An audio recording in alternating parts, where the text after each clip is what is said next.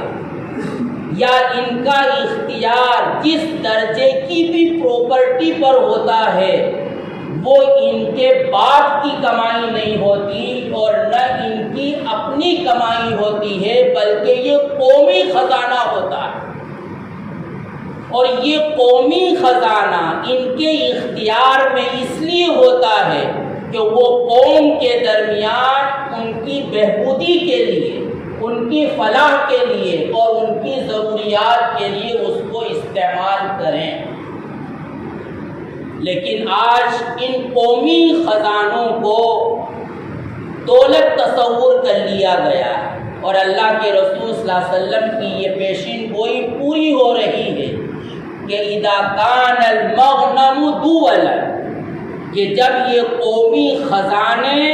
لوگوں کی اپنی ذاتی پراپرٹی بن جائیں گے۔ آج اس ملک کا حال یہ وہ ملک ہے کہ جو مغلوں کے دور میں سونے کی چڑیا کہلاتا تھا۔ وہ مغل کے جس کو آج یہ لوگ لٹیرے کہتے ہیں، ان مغلوں کے دور میں یہ حال تھا کہ دنیا کے ممالک میں یہ ملک سب سے زیادہ مالدار ملک شمار ہوتا تھا، اور یہاں ایسی غربت نہیں تھی کہ لوگ ایک رات کی روٹی کے محتاج ہوں۔ لیکن آج اس ملک کا حال یہ ہے کہ 61 کروڑ کی آبادی غربت کی ایسی نچلی سطح پر اپنی زندگی گزار رہی ہے کہ اگر ان کو ایک ٹائم مزدوری نہ ملے تو ان کے گھر میں فاقہ رہے گا۔ اس ملک کی 60% آبادی وہ ہے کہ جو اس ملک کی 13% آمدنی کو استعمال کر رہی ہے، اور اس کے مقابلے میں 58% اس ملک کی آبادی کو فقط 10% لوگ استعمال کر رہے ہیں۔ یہ باقاعدہ سرکاری رپورٹ ہے